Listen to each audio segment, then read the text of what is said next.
Baik, kita kembali lagi di Taman Surga, tamannya orang-orang yang berilmu.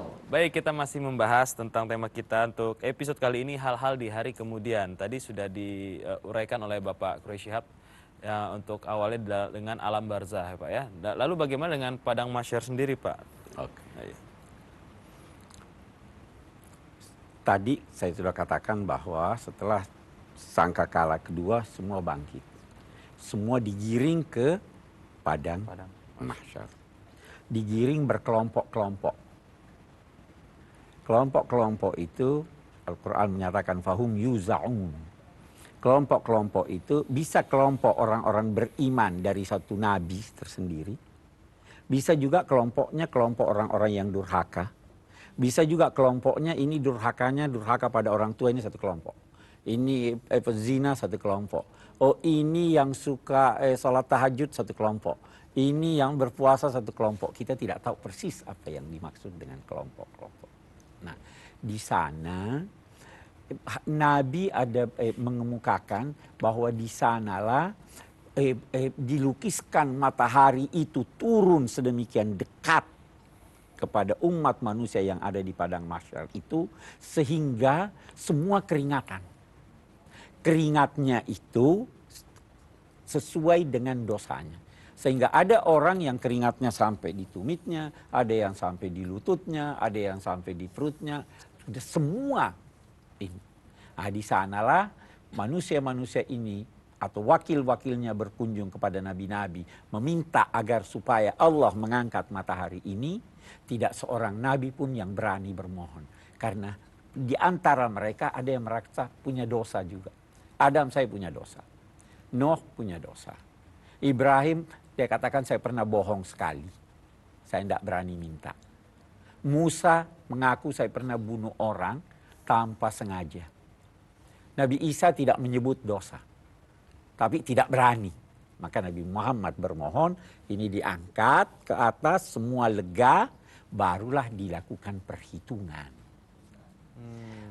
Ada yang perhitungannya gampang, ada yang perhitungannya sulit. Seperti satu orang lewat dari airport di Doana, ada dilihat oh ini tampangnya baik, ini lewat aja. Yuhasabu hisaba yasira.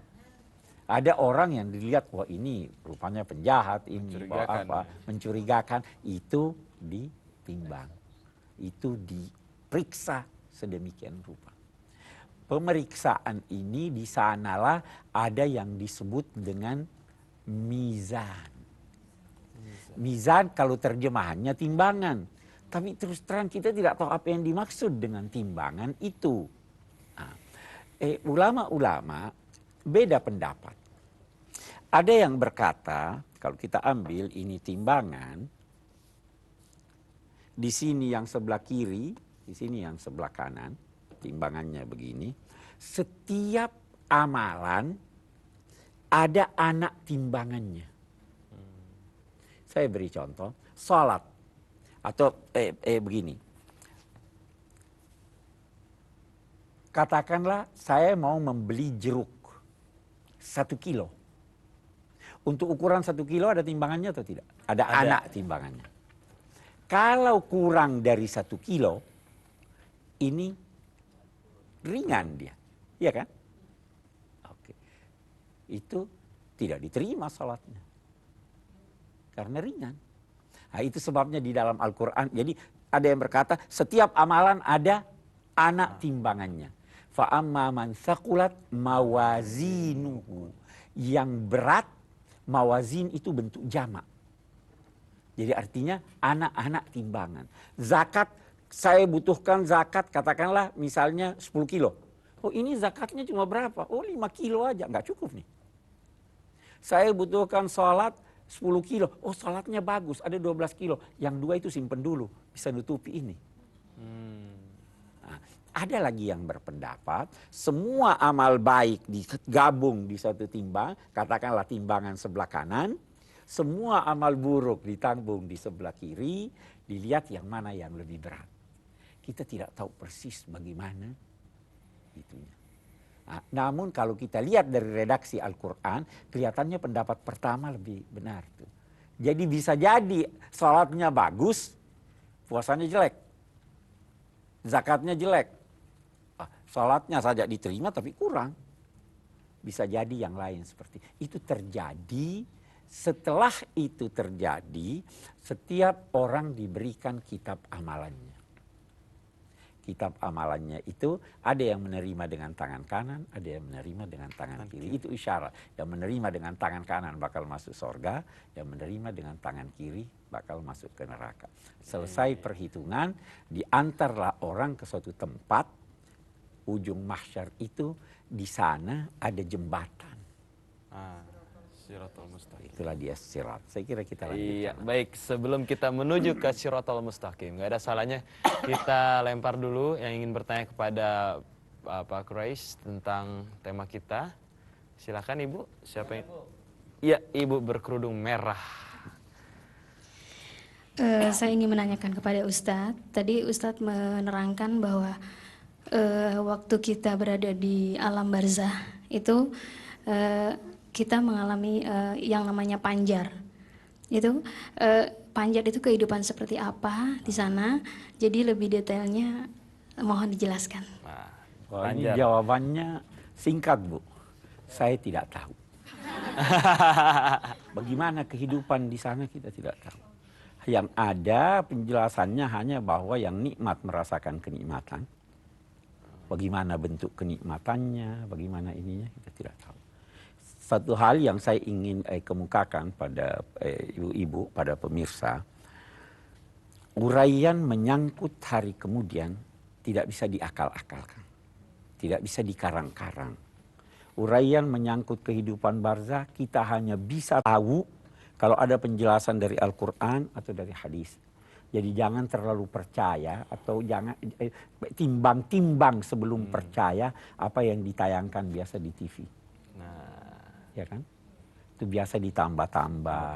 Bahkan sebagian apa yang terdapat dalam buku-buku, walaupun itu buku kuning atau buku agama, kita juga perlu timbang-timbang apa ini benar atau tidak. Nah, jadi kalau Ibu tanyakan bagaimana detailnya, saya jawab saya tidak tahu. Iya, okay.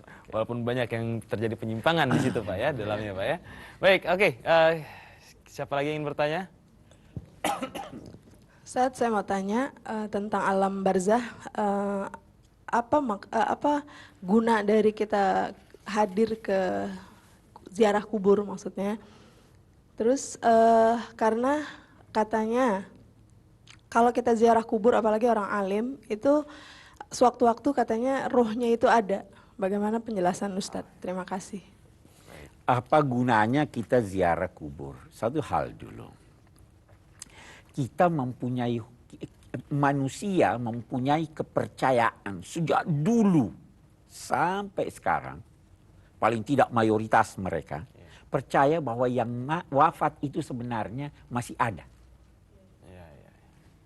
Nah, tandanya dia percaya masih ada, dia buatkan kubur, ya kan? Nah, karena kita tidak tahu di mana dia, maka kubur itu lambang dari wujudnya yang bersangkutan. Jangan pernah, hemat saya, jangan menganggap di kubur itu dia ada. Atau siksa itu di kubur itu. Siksa itu di alam sana. Bukan siksa kubur. Saya beri penjelasan, saya beri contoh.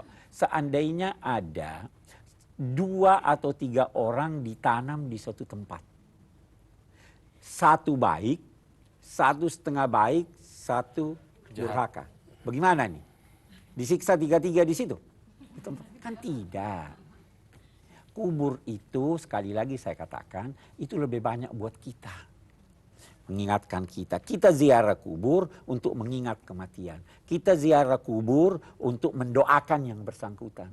Sebenarnya kita bisa doakan di tempat lain. Tetapi kalau di tempat lain boleh jadi kesannya tidak sebesar kesan kalau kita ziarah ke kubur.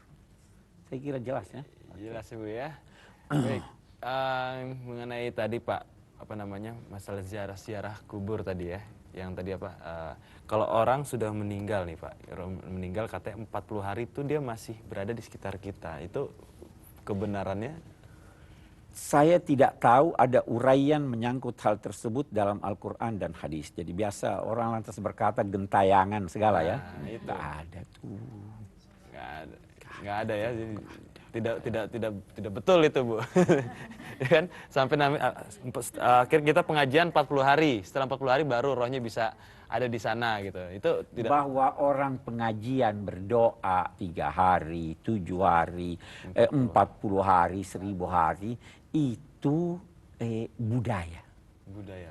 Mau bikin 1 hari, 5 hari, 10 hari, 13 hari, boleh-boleh aja. Jadi bukan ketentuan di dalam Tidak Quran ada sendiri. ketentuan dalam agama. Oh, begitu. Tidak Jadi ada. budaya. Itu Kejawab budaya. semua. Baiklah, kita akan lanjutkan kembali bincang-bincang kita. Dan tentu jangan kemana-mana pemirsa, kita akan segera kembali setelah yang satu ini tetap di Taman Surga, tamannya orang-orang yang berilmu.